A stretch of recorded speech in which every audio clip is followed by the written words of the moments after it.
सुप्रभात मित्रों।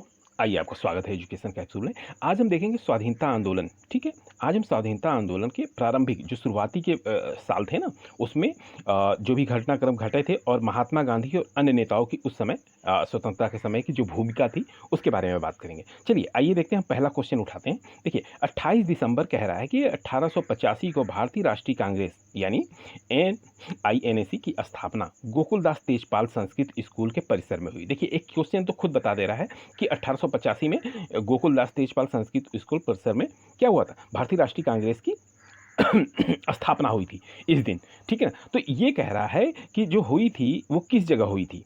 ठीक है ना, वो प्लेस का नाम कौन सा था।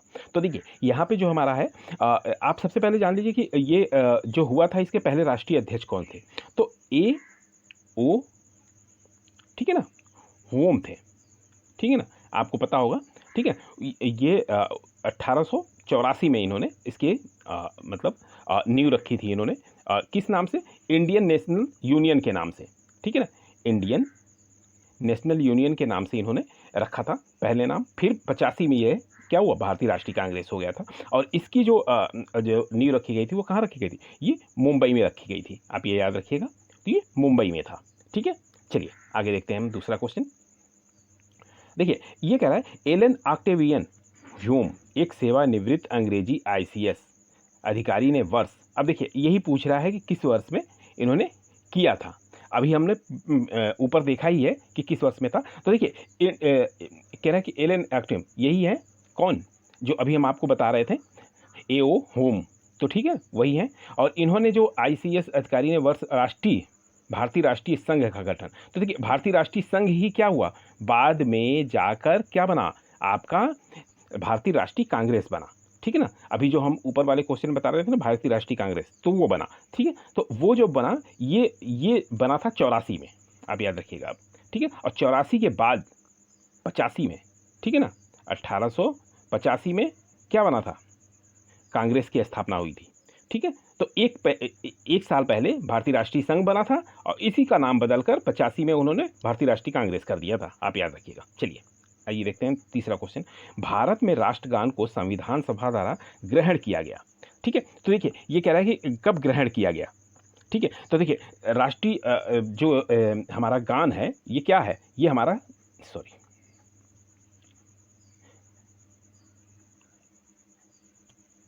जी हाँ, ये राष्ट्रीय गान जो है हमारा क्या है, जनगण मन। ठीक है, जनगण मन जो है ये हमारा राष्ट्रीय गान है, आपको याद ही होगा। और इसके रचयिता कौन है, रविन्द्रनाथ टैगोर जी हैं, ये आप याद रखिएगा। और ये कब हुआ था, ठीक है, सर्वप्रथम जो किस में गाया गया था, ये कांग्रेस अधिवेशन में गाया गया था। ठीक है, ये कांग्रेस अधिवेशन में गाया गया था। और ये कब गाया गया था, ये आपका गाया गया था ये 27 दिसंबर को। ठीक है, ये आपका 27 दिसंबर को गाया गया था। और इसमें कितने सेकंड लगते हैं, इसमें आप याद रखेंगे ये 52 सेकंड लगते हैं आपके। ठीक है, और इसको जो अधिग्रहण किया गया था, आप याद रखेंगे, इसको जो अधिग्रहण किया गया था वो 24 जनवरी 1950 को किया गया था। ठीक है, ये आप याद रखिएगा, ये 24 जनवरी 1950 को किया गया था। चलिए आगे देख लेते हैं हम चौथा क्वेश्चन।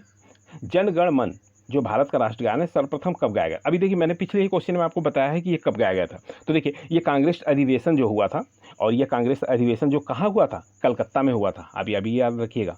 ठीक है, ये इंपॉर्टेंट है, कलकत्ता में हुआ था। ठीक है, ये जो अधिवेशन था ये कलकत्ता में हुआ था। और कब गाया गया था इस जनगण मन को, ये 27 दिसंबर 1911 को गाया गया था, ये भी आप याद रखेंगे। चलिए आगे देखते हैं पांचवा क्वेश्चन। राष्ट्रीय गान सर्वप्रथम कब और कहाँ गाया गया। देखिए, यही बात हो गई ना जो मैंने आपको बताया था। तो देखिए, 27 दिसंबर 1911 ये हो गया। ठीक है, आप याद रखेंगे, और कलकत्ता में। ठीक है, देखिए आगे, चलिए और आगे देख लेते हैं छठा क्वेश्चन। 1911 का लखनऊ समझौता महत्वपूर्ण था क्योंकि इसके बाद कांग्रेस ने किया। तो देखिए, लखनऊ समझौता जो हुआ था हमारा, किसके बीच हुआ था। तो देखिए, ये मुस्लिम लीग के साथ गठबंधन हुआ था, आप याद रखेंगे इसको, ये मुस्लिम लीग के साथ इसका गठबंधन हुआ था। ठीक है, और ये कब हुआ था, 1916 में हुआ था, ये भी आप याद रखेंगे इसी में। ठीक है, चलिए, और इसकी अध्यक्षता जो थी मतलब इसकी जो अध्यक्षता किया था उन्होंने, किसने किया था, इसकी अध्यक्षता किया था हमारे अंबिका चरण जो मजमूदार हैं, उन्होंने किया था, अंबिका। इससे याद रखिएगा आप, हो सकता है कभी पूछ दे ये, ठीक है ना। अंबिका चरण मजमूदार, ठीक है।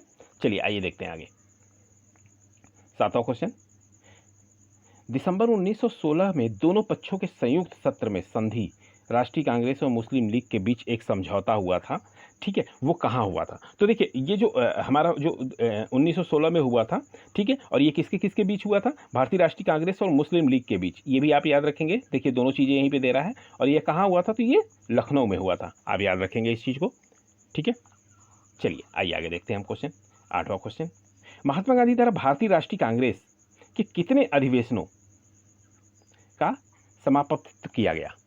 ठीक है, ये कह रहा है महात्मा गांधी ने उनके अधिवेशन में कितने अधिवेशन थे जिसमें वो गए थे, ठीक है। तो देखिए ये जो है एक ही अधिवेशन में जा पाए थे ये, ठीक है, ये आप याद रखेंगे। और वो अधिवेशन कौन सा था? ये अधिवेशन था बेलगाम का, ठीक है, बेलगाम का अधिवेशन था ये, आप याद रखेंगे इसको, ठीक है। चलिए आगे देखते हैं हम। 9 क्वेश्चन, महात्मा गांधी ने भारतीय राष्ट्रीय कांग्रेस के निम्नलिखित सत्रों में किसकी अध्यक्षता की? देखिए ये कह रहा है कि निम्नलिखित सत्रों में किसकी अध्यक्षता की। तो देखिए ये किस में गए थे? अभी हमने ऊपर बताया ना कि एक ही में गए थे, और एक ही में गए थे, और ये कब गए थे ये? तो ये हमारे 1924 में ही गए थे, ठीक है। और कहाँ पे था? बेलगाम, ये आप याद रखिएगा। देखिए इस प्रश्न को है वो घुमा के भी पूछ सकता है। चलिए आगे देख लेते हैं। 10वां क्वेश्चन, महात्मा गांधी भारतीय राष्ट्रीय कांग्रेस के अध्यक्ष किस वर्ष बने?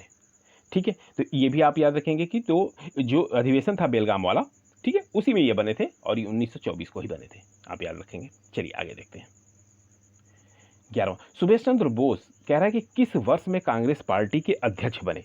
ठीक है, तो ये कह रहा है कि किस वर्ष में कांग्रेस पार्टी के अध्यक्ष बने।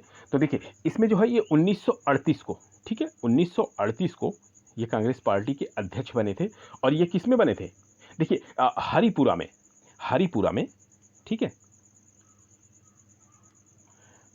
हरिपुरा अधिवेशन था कांग्रेस का, तो वहां के पार्टी अध्यक्ष बने थे। और ये 1939 इसमें भी चुने गए थे ये, ठीक है ना, इसमें फिर अध्यक्ष बने थे, लेकिन इन्होंने कुछ मतभेद के कारण इस्तीफा दे दिया था इन्होंने, ठीक है, याद रखिएगा। चलिए 12वां क्वेश्चन, भारतीय राष्ट्रीय कांग्रेस के अधिवेशन की सर्वप्रथम किस मुसलमान ने अध्यक्षता की थी?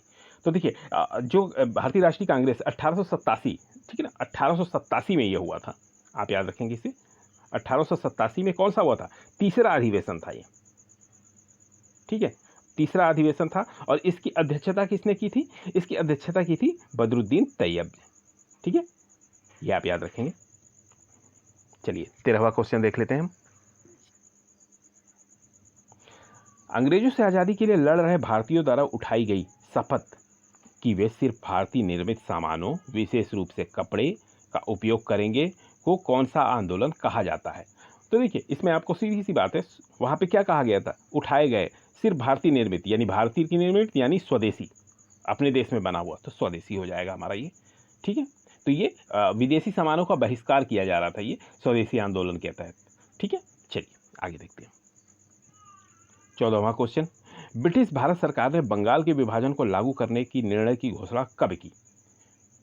ठीक है, तो देखिए इसमें कुछ यहाँ पे ये जो है 7 अगस्त 1905 और 19 ये क्या कहते हैं 19 जुलाई 1905, ये कुछ तर्कसंगत नहीं है। इसमें देखिए जो घोषणा की गई थी वो हमारा 20 जुलाई को की गई थी, आप याद रखिएगा ये।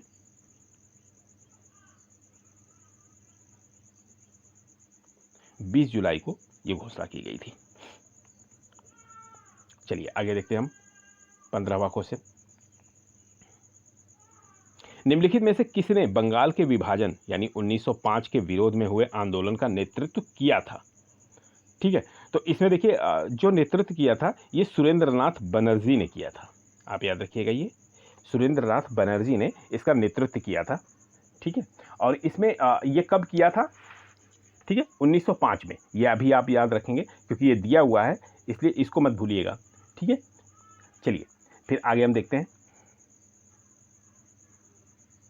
16वां क्वेश्चन देखते हैं। गांधी जी ने जून 1904 में डरबन के बाहर बस्ती नामक एक सामुदायिक क्रियाशील मठ की स्थापना की।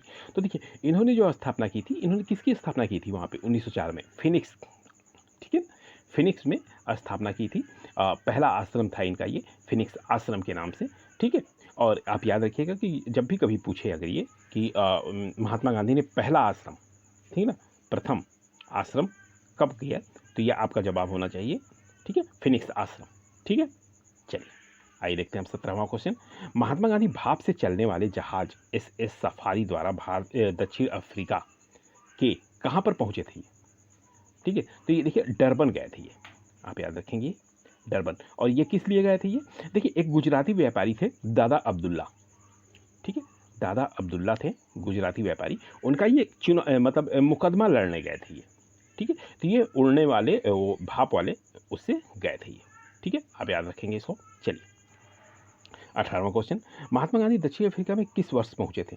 देखिए महात्मा गांधी जो है दक्षिण अफ्रीका में किस वर्ष पहुंचे थे, तो देखिए ये गए थे दक्षिण अफ्रीका, और ये 1893 में गए थे, ठीक है। जी हाँ 1893 में ही गए थे, क्योंकि 1905 में तो ये उन्होंने स्थापना की थी। चलिए ये 1893 में ये गए थे। चलिए आगे देखते हैं 19वां क्वेश्चन, रंगभेद के कारण महात्मा गांधी को किस वर्ष दक्षिण अफ्रीका के पीटरमिंस्बर्ग रेलवे स्टेशन में प्रथम श्रेणी के रेल डिब्बे में सामान सहित बाहर फेंक दिया गया था।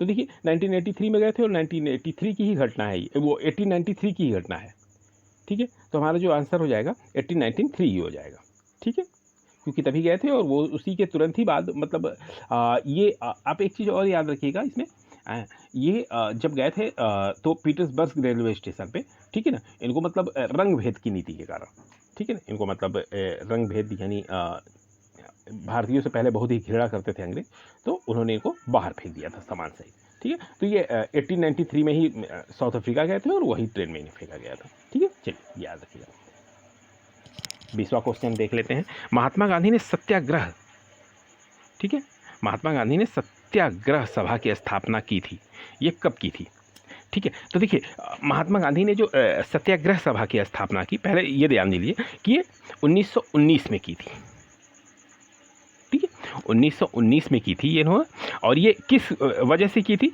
तो देखिए रोलेट एक्ट, ठीक है, रोलेट एक्ट, इसके विरोध में इन्होंने किया था, ठीक है, आप याद रखेंगे इसको। चलिए आगे देखते हैं हम 21वां क्वेश्चन, महात्मा गांधी ने अपनी निम्न पुस्तकों में से किसमें ब्रिटिश पार्लियामेंट को बाज तथा वेश्या कहा था। तो देखिए इन्होंने हिंद स्वराज इनकी पुस्तक है, ठीक है, इसमें इन्होंने 5वें अध्याय, ठीक है ना, मतलब 5वां जो अध्याय है, और उसमें जो पेज है इनका 100 कह रहे हैं 12वें पेज पे ये इन्होंने ये इंगित किया है, जिसमें इन्होंने ब्रिटिश पार्लियामेंट को बाज और वेश्या कहा है। चलिए 22वां क्वेश्चन देख लेते हैं, महात्मा गांधी ने निम्नलिखित में से किसे अपना राजनीतिक गुरु माना है। तो देखिए इन्होंने जो अपना राजनीतिक गुरु माना है, ये गोपाल कृष्ण गोखले को माना है, ठीक है, इन्होंने गोपाल कृष्ण गोखले को अपना राजनीतिक गुरु माना है। और ये मतलब कहाँ से पता चलता है ये कि राजनीतिक गुरु माना है, तो देखिए ये 1955 में, ठीक है ना, 1955 में उनकी एक किताब प्रकाशित हुई थी, माई पॉलिटिकल गुरु के नाम से किताब प्रकाशित हुई थी, जिसमें उन्होंने अपना बताया है कि गोपाल कृष्ण गोखले जो है उनके पॉलिटिकल टीचर हैं, ठीक है। चलिए आइए देखते हैं आगे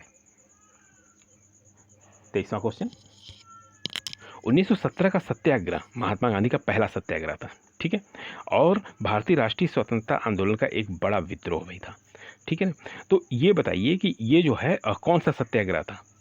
तो देखिए आपसे अगर पूछ दे कि प्रथम जो उन्होंने अगर कोई सत्याग्रह किया था तो वो कौन सा था, तो आप एकदम आंख मूंद के लगा दीजिएगा चंपारण, ठीक है, चंपारण जो है सबसे पहला सत्याग्रह था महात्मा गांधी का, आप ये याद रखेंगे। चलिए आगे देखते हैं 24वां क्वेश्चन, 1917 में चंपारण सत्याग्रह किस राज्य से प्रारंभ किया गया। तो देखिए इसमें चंपारण से आपको नाम याद आ जाएगा, और चंपारण कहाँ है, बिहार में, तो आप एकदम लगा दीजिएगा बिहार। चलिए 25वां क्वेश्चन, महात्मा गांधी के किस अमेरिकी जीवनी, ठीक है ना, लेखक ने लिखा था कि असहयोग भारत और गांधी जी के जीवन में एक युग का नाम बन गया है, ठीक है। तो इसमें देखिए हमारे लुई लुई फिशर जो है, इन्होंने अपनी मतलब जीवनी में, अपनी लेखन में उसमें इसको लिखा है। ठीक है, याद रखेंगे। चलिए 26वां क्वेश्चन देख लेते हैं। महात्मा गांधी ने भारत में की, मतलब किस चीज़ की स्थापना की, सिफारिश की, यहाँ पे क्वेश्चन मार्क है, जहाँ लोग सरल जीवन और उच्च सोच के आदर्श को अनुसरण करते हो। तो देखिए उनका जो सीधा सा था मंतव्य, वो क्या कहते थे, वो आदर्श गांव की कल्पना करते थे, जिसमें सभी मतलब स्वशासन हो और प्रतिवाद हो, परित्याग हो, ये स्वशासन एवं प्रशिक्षण का हो। ठीक है, आदर्श गांव की प्रकार। 27वां क्वेश्चन, किसने बाल गंगाधर तिलक की अर्थी उठाई थी, हैं, और मतलब अर्थी उठाई थी तो वो कौन था, मतलब मुसलमान। ठीक है, नीचे जो है दिया हुए वो मुसलमान कौन से थे जिन्होंने उनकी अर्थी उठाई थी। तो इसमें जो हमारा है ये शौकत अली हो जाएंगे। ठीक है, तो शौकत अली ने उठाई थी। और ये आप याद रखें, बाल गंगाधर तिलक, इनकी मृत्यु कब हुई थी, तो देखिए इनकी मृत्यु हुई थी 1920 में। 1920 में आप याद रखेंगे इस चीज़ को। ठीक है, चलिए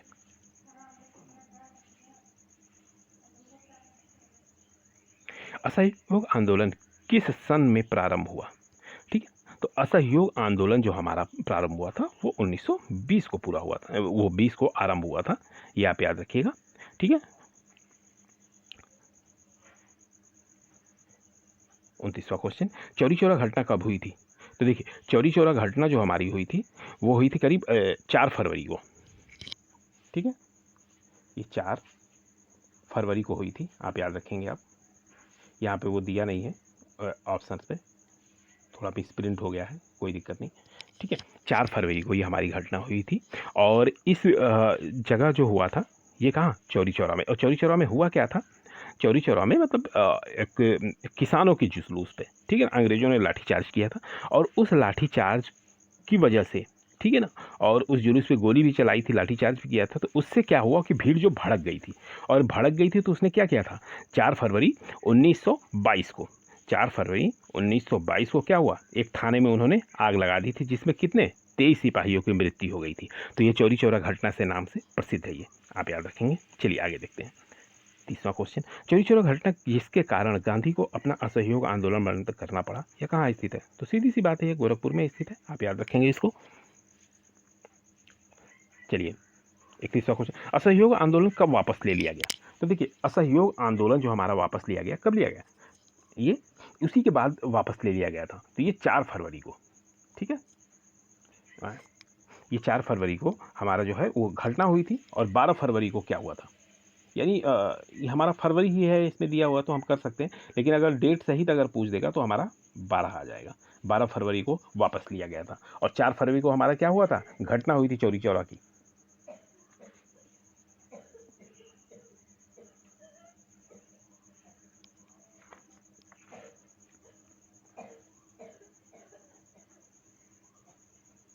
आइए अब देख लेते हैं हम 32वां क्वेश्चन, सविनय अवज्ञा आंदोलन का मुख्य उद्देश्य क्या था। तो देखिए सविनय अवज्ञा आंदोलन का मुख्य उद्देश्य जो था ये किया गया था, ये नमक कर के विरुद्ध में किया गया था। ठीक है, आप ये याद रखिएगा, सविनय अवज्ञा आंदोलन और नमक कर विरुद्ध ये एक दूसरे के पूरक हैं। ठीक है, और ये कब किया था इन्होंने, तो इन्होंने 1930 में किया था, आप याद रखेंगे। ठीक है, और इसी को क्या कहते हैं, इसी को एक नमक कानून भंग करने के लिए उन्होंने किया था ये। ठीक है, चलिए आगे देख लेते हैं 33वां क्वेश्चन, सविनय अवज्ञा आंदोलन की शुरुआत के पहले वायसराय को गांधी, ठीक है, का 11 सूत्री चेतावनी दिया गया था। इन चेतावनी के संदर्भ में क्या सही है। तो देखिए रुपया डॉलर विनिमय दर को कम करना, भू राजस्व में 50% की कमी करना और राजनीतिक कैदियों को रिहा करना। तो देखिए इसमें जो हमारा है तीनों चीज़ें दी गई थी आंदोलन में, ये तीनों चीज़ें इंगित की गई थी। कहा गया था कि इसके विनिमय को कम करिए और भू राजस्व में 50% की कमी करना है और राजनीतिक कैदियों को रिहा करना है। तो ये हमारा डी ऑप्शन सही हो जाएगा। चलिए आगे देख लेते हैं 34 क्वेश्चन, निम्नलिखित में से कौन से महत्वपूर्ण व्यक्ति ने सभी तीनों गोलमेज सम्मेलनों में भाग लिया। देखिए ये बहुत बार क्वेश्चन पूछता है आपसे, तो एक ही मात्र व्यक्ति हैं जिन्होंने तीनों गोलमेज सम्मेलनों में भाग लिया, वो B.R. अम्बेडकर। ठीक है, आप बिल्कुल याद रखिए, इस क्वेश्चन को भूलना नहीं है आपको। ठीक है, चलिए आइए 35वां क्वेश्चन देख लेते हैं। निम्नलिखित में फिर से वही क्वेश्चन हो गया है। ठीक है, गोलमेज सम्मेलनों में भाग लिया, तो ये बी आर अम्बेडकर थे। ये पूछ देता है कभी-कभी कि देखिए इन्होंने जो भाग लिए ये कौन-कौन से उसमें था, मतलब कब से कब-कब भाग लिया इन्होंने। तो देखिए 1930 में ये गए थे, ठीक है? प्रथम गोलमेज में, फिर 1931 में था, ठीक है? और फिर 1932 में था, ठीक है ना? इसमें कंटिन्यू 3 साल थे, तो ये तीनों साल ये गए थे, ठीक है? थैंक्स फॉर वॉचिंग, धन्यवाद। आप ऐसे ही वीडियोज़ के लिए हमारे चैनल को सब्सक्राइब कर सकते हैं।